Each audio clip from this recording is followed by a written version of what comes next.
देखो आज का हमारा जो टॉपिक है बाबू 1857 की क्रांति, एक ऐसी क्रांति जो 1757 के पलासी के युद्ध के बाद 100 साल संघर्ष का परिणाम है भारतीयों में।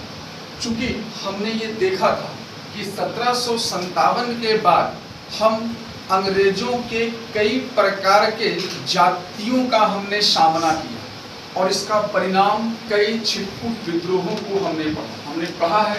सन्यासी विद्रोह हमने पढ़ा है, फकीर विद्रोह हमने पढ़ा है, अन्य कई जनजातीय विद्रोह जिसमें मुंडा विद्रोह, संथाली विद्रोह, हो विद्रोह, अहोमों का विद्रोह, गडकरी का विद्रोह, हमने कई विद्रोहों को देखा और हमने ये महसूस किया कि हम संघर्ष कर रहे हैं।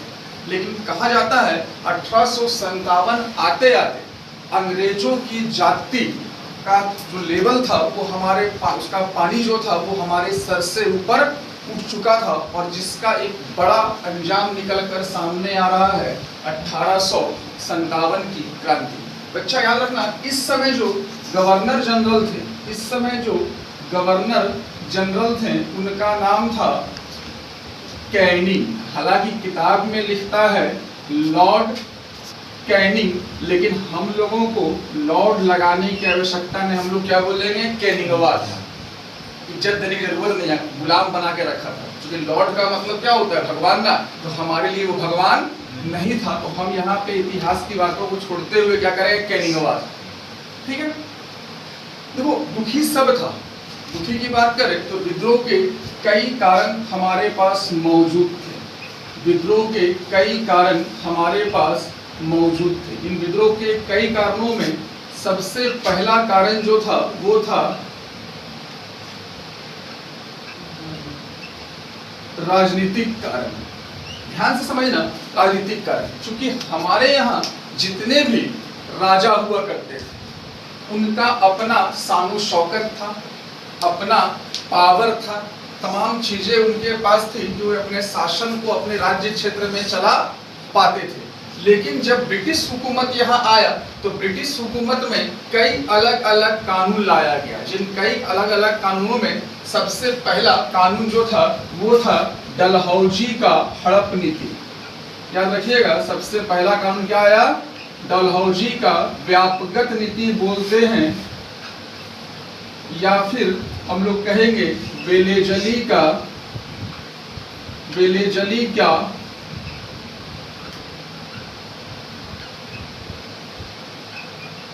सहायक संधि। इन कानून के तहत राजाओं के क्षेत्रों पर अंग्रेजों ने कब्जा कर लिया।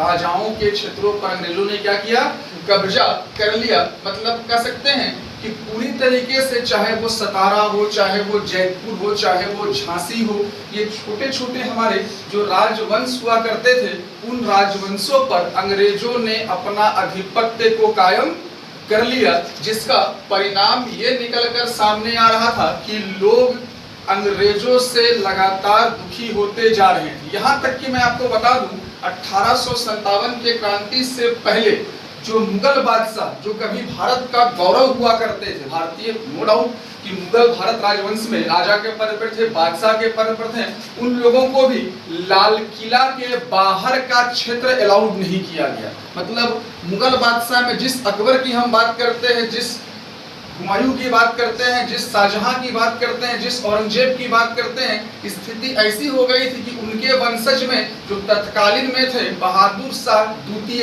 या बहादुर शाह जफर, वो केवल अपने लाल किला के अंदर का राजा था। तो भाईवा एक चीज बताओ, राजा तो हम भी अपने घर के हैं, आप भी अपने घर के हैं, मतलब कुल मिला के घरे तक आप राजवंश संभाले। लाल किला के बाहर जैसे आइएगा तो अंग्रेजी हुकूमत का पावर चल रहा था। तो कहीं ना कहीं तमाम राजनीतिक लोग जो थे अंग्रेजों से दुखी थे। अंग्रेजों से क्या थे, दुखी थे। दूसरे कारण की हम बात करें तो प्रशासनिक एवं आर्थिक कारण। दूसरे कारण की बात करें तो प्रशासनिक एवं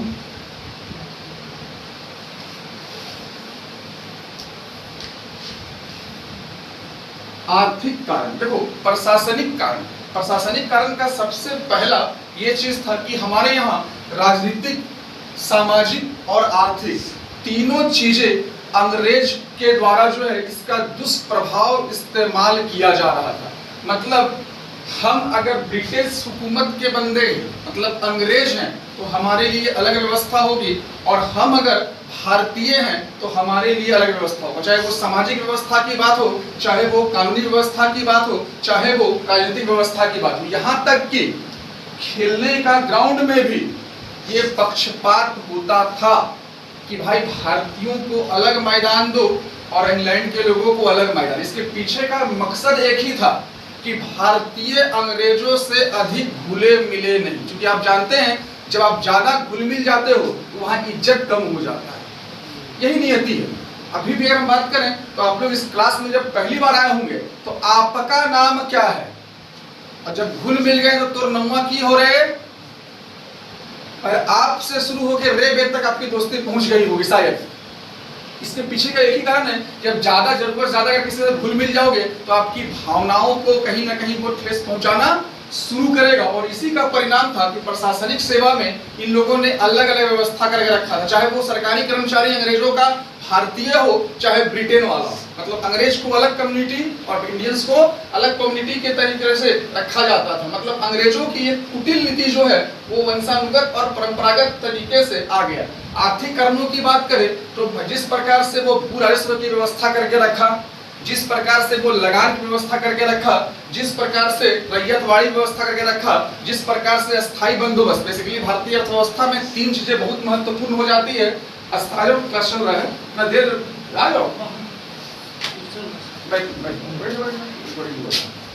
ठीक है। तो बेसिकली तीन तरह की जो अर्थव्यवस्था थी जिसमें एक था हमारा बात नहीं अस्थायी बंदोबस्त, अस्थायी बंदोबस्त, दूसरा हमारा था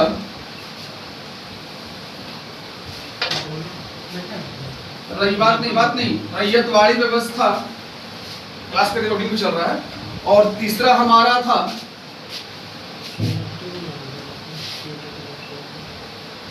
महलवाड़ी व्यवस्था। इन तीन व्यवस्थाओं से भारत की आर्थिक स्थितियां पूरी तरीके से चरमरा चुकी थी, इस हद तक कि गरीब और गरीब होता जा रहा था। खाने के लिए भी भारतीय किसानों को काफी मजबूरी का सामना करना पड़ रहा था। इसके बाद एक कारण हमारा बना धार्मिक और सामाजिक कारण। धार्मिक एवं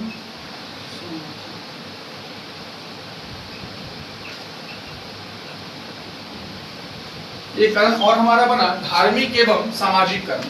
बाबू ब्रिटिश हुकूमत के द्वारा सबसे पहली चुनौती हमारे धार्मिक व्यवस्था पे दी गई और कहा गया कि भाई इसमें हम सुधार कर रहे हैं। हमारे जीवन प्रणाली पर एक आहत उन्होंने किया जो हम लोगों को भारतीयों को झंझोर दिया। देखो कई चीजें ऐसी थी जो वर्तमान के अनुसार हम बोले तो गलत था, लेकिन उस समय वो हमारी धर्म और हमारी सामाजिक संस्कृति का प्रतीक हुआ करता था। इसमें सबसे पहला प्रतीक हमारा हुआ करता था बाल विवाह। मानते हैं गलत है, हम ये बात मानते हैं कि आज ये गलत था, बाल विवाह सही कि अंग्रेजों ने बंद किया, लेकिन आप ये सोचो उस समय हमारी वो क्या थी, सामाजिक परंपरा थी ना, और उसको उन्होंने बंद करवाया। मतलब हमारी सामाजिक संस्कृति पर उन्होंने क्या किया, बैठ लगाया। अगर अभी हम बात करें तो भाई अभी भी हम जानते हैं कि दहेज प्रथा गलत है, शादी का 5 दिन का रस्म भी गलत, हमको लगता है समय की बर्बादी है। अगर अभी कहा जाए तो भाई अगर हम आप अपने माता पिता से बोलो कि पापा आप लड़की खोजो, लेकिन हम उतना ड्रामा नहीं करेंगे। तिलक, मड़वा, बाराती, रिसेप्शन, ये सब झंझट से हमको मुक्त कीजिए। लड़की वाला को बुलाइए, कोर्ट में जाते हैं, शादी करते हैं, हम मोहल्ला में लड्डू बांटते हैं। बाबूजी क्या करेंगे, डंडा लेके दौड़ाएंगे कि मेरा मान सम्मान का व्यवस्था नहीं है, तुम लोग क्या बोलेगा परिवार वाला, क्या बोलेगा समाज वाला, डरवाएगा ना सामने, क्योंकि ये हमारी सामाजिक परंपरा वर्तमान में हमारी संस्कृति का हिस्सा ये है। तो अगर उस समय बाल विवाह था तो क्या था, हमारी संस्कृति का हिस्सा था ना। उस समय अगर कह सकते हम लोग सती प्रथा था तो क्या था, वो हमारे समाज का हिस्सा था ना। तो इन तमाम चीजों पर अंग्रेजों ने बैन लगाना शुरू कर दिया। कई चीजें उन्होंने बैन बंद किया, और धर्म की बातें हो तो ईसाई धर्म पर उन्होंने समर्थन बढ़ाना शुरू किया। मतलब धार्मिक और सामाजिक दोनों चीजों पर हम लोगों को दिक्कत देना शुरू किया, बैन लगाना शुरू किया, प्रतिबंध लगाना शुरू किया तो कहीं ना कहीं हम उसमें भी क्या होंगे, दुखी होंगे। उसको हम स्पष्ट कर रहे हैं। आज भी हम बोलेंगे कि वनडे शादी सबसे बेटर, लेकिन फिर भी अगर आप ये घर में चर्चा करोगे तो क्या होगा, ये परंपरा पे आहट की बात आएगी। आपके माता और पिता शायद आपसे रुष्ट हो जाएंगे कि भाई हम कैसे ये काम करें, समाज वाले क्या कहेंगे, परिवार वाले क्या कहेंगे कि भाई लडुआ खिला के बेटवा का ब्याह कर दिया। लेकिन है तो सच्चाई यही सही फैक्ट है ना, क्योंकि इससे करने से क्या होगा, वेस्ट ऑफ टाइम बचेगा, समय की बर्बादी खत्म होगी, पैसे की बर्बादी खत्म होगी। क्या होता है, केवल दिखावा ना है, लेकिन फिर भी हम ये काम नहीं कर सकते क्योंकि हमारी परंपरा का हिस्सा है। तो उस समय भी क्या था, सती प्रथा हमारी परंपरा थी, बाल विवाह हमारी परंपरा थी, ये तमाम चीजें हमारे साथ था। और धार्मिक कारणों की बात करें तो ईसाई धर्म को बढ़ावा देने के लिए कई तरह के स्वार्थ और लालच को अंग्रेजों ने इस्तेमाल करना शुरू किया। यहाँ तक कि क्रिश्चियन धर्म को अपनाओ, मतलब ईसाई धर्म का पालन करो तो आपको ये सुविधा हम देंगे। तो हमारे धार्मिक चीजों पर भी छूट देने की बातें हो रही थी। नौकरी में भी अगर आप ईसाई धर्म अपनाते हो तो नौकरी में प्रमोशन दे देंगे। मतलब हर हाल में अपने धर्म का बढ़ावा दे रहा था कौन, ब्रिटिश हुकूमत। देखो वो दुखी सब था, हमने कहा क्या, राजनेता भी दुखी था, प्रशासनिक डिपार्टमेंट भी दुखी था, आर्थिक भी दुखी था, धर्म भी दुखी था और सामाजिक भी दुखी था। लेकिन एक कहावत है ना कि पहले आप और पहले आप में लखनऊ के नवाब की ट्रेनें छूट जाया करती है। यही कारण था, दुखी सब था लेकिन आगे कोई नहीं आ रहा था। आगे आने का जो तत्कालीन कारण बना वो बना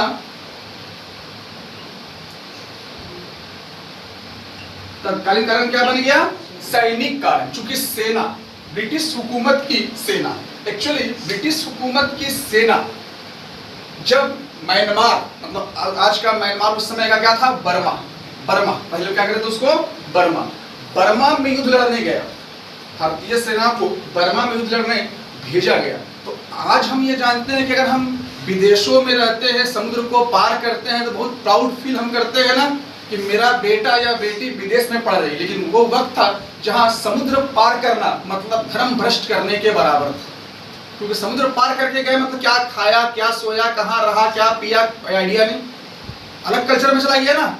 जब म्यांमार मतलब बर्मा जब ये लोग गया तो जब बर्मा से ये सेना लौट कर आया तो पहला चीज था कि भाई भारतीय अगर आप हैं तो आपका वेतन और फैसिलिटी अलग देंगे, आप सेना में हैं तो, और अगर अंग्रेज है तो उसका वेतन और फैसिलिटी अलग देंगे। मतलब हम शुरू में कहे थे क्या जी कि दोनों में अलग अलग कम्युनिटी को बांट के रखा था। सेम सिपाही आप हैं, आप भी ब्रिटिश ईस्ट इंडिया कंपनी के सिपाही हैं और हम भी ब्रिटिश ईस्ट इंडिया कंपनी के सिपाही, लेकिन अगर भारतीय हम हैं तो हमारा वेतन और आपके वेतन में अंतर आ जाएगा, हमारी सुख सुविधा और आपके सुख सुविधा में अंतर आ जाएगा। तो कहीं ना कहीं भारतीय सिपाही के मन में द्वेष तो क्रिएट हो चुका था।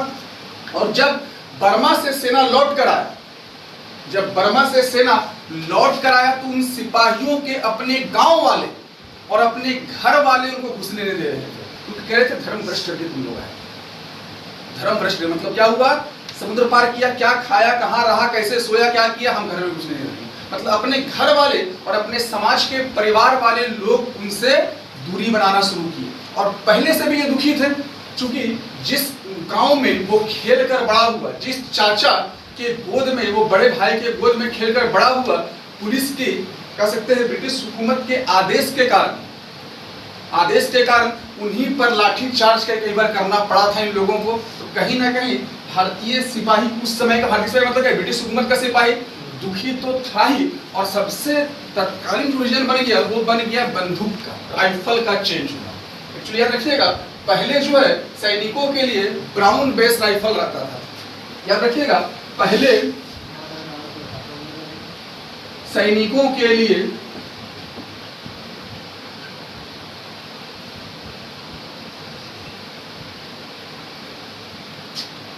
ब्राउन बेस राइफल, जिसके स्थान पर एनफील्ड राइफल लाया गया।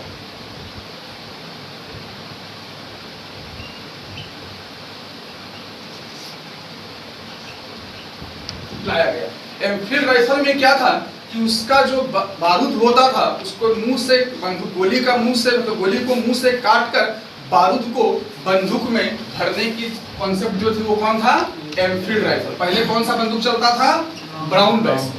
जैसे ये आया तो एनफील्ड राइफल जब आ गया तो एक अफवाह यहाँ पे क्रिएट हुआ कि भाई हिंदू और मुसलमान दोनों सेना भड़क गया। कहा गया यहाँ पे कि ये जो बंदूक से इसका गोली हम मुंह में डाल के फाड़ रहे हैं, बारूद डाल रहे हैं, वो गाय और सुअर के चर्बी से बना, गाय और सुअर के चर्बी से बना। और इसका सबसे पहला परिणाम निकला 29 मार्च 1857 को 34वां रेजिमेंट, याद रखिएगा 29 मार्च 1857 को 34वां, स्टार्टिंग यहीं से है, रेजिमेंट बैरकपुर। 29 मार्च 1857 को क्या 34वां रेजिमेंट बैरकपुर में मंगल पांडे ने इस विद्रोह की शुरुआत कर दी। कहां से स्टार्ट हुआ यह विद्रोह? बैरकपुर से। किसके नेतृत्व में? मंगल पांडे के नेतृत्व में यह विद्रोह आरंभ हुआ। इन्होंने अपने ही अधिकारी, जिसमें इनके सर्जेंट और लेफ्टिनेंट थे, उन दोनों को इन्होंने मुर्शिदाबाद के निकट गोली मार दी। गोली मारने के बाद जो है कहा जाता है 8 अप्रैल 1857 को मंगल पांडे को फांसी दे दी। तो भाई जैसे फांसी दे दी गई तो अब ये मैसेज धीरे धीरे धीरे धीरे क्या होगा, भारत के हर रेजिमेंट में पहुंचेगा। आज के सब चलन खाने की ब्रेकिंग न्यूज, ये घटना यहाँ घटी, और दिन भर वही न्यूज चलाना है। वर्तमान स्थिति वैसे है नहीं। तो भाई धीरे धीरे ये मैसेज क्या हुआ, भारत के अलग अलग जगहों पर फैल गया, और फैलते फैलते ये पहुंचा मेरठ। फैलते फैलते ये कहां पहुंचा? मेरठ। आखिर क्या वजह रहा कि मंगल पांडे को फांसी दी गई? वजह सब लोग जाना, वजह सब लोग जाना कि अपने मार्शल और जनरल का गोली मारा है मंगल पांडे। लेकिन क्यों मारा? तो भाई इस बंदूक के घटना के कारण मारा। और ये मैसेज धीरे धीरे फैल गया, और फाइनली कह सकते हैं कि भाई मेरठ में भी ये विद्रोह आरंभ हो गया। मेरठ में अपने ही सिपाहियों ने विद्रोह दोबारा स्टार्ट किया अंग्रेजों के अधिकारियों के खिलाफ, जिसका परिणाम ये निकला कि 85 मेरठ के 85 सिपाहियों को इन्होंने पद से हटाकर गिरफ्तार कर दिया। और फाइनली इसके बाद और बवाल मचा मेरठ में। 10 मई 1857 मेरठ के सिपाहियों ने जबरदस्त तरीके से अंग्रेजों का विरोध किया और पद को छोड़ दिया। और पद को छोड़कर वो वहां से सीधे आगे बढ़ने लगे। और फाइनली स्टार्ट जो हुआ वो 11 मई 1857 को विद्रोह को नया रूप दे दिया गया। और 12 मई 1857 को वो दिल्ली पहुंच गए, दिल्ली लाल किला पहुंच गए। क्योंकि तत्कालीन भारत के जो बादशाह राजा हुआ करते थे उनका नाम था बहादुर शाह द्वितीय या फिर बहादुर शाह जफर। जफर इसलिए क्योंकि वो जफर नामक शीर्षक से कविताओं को लिखा करते थे। ठीक है, ये टॉपिक हम लोग का यहाँ तक, अगले क्लास में हम लोग पढ़ेंगे फिर कि कैसे वो कहाँ कहाँ प्रसार हुआ, कहाँ कहाँ फैला और इसका क्या प्रभाव पड़ता है। ठीक है, धन्यवाद।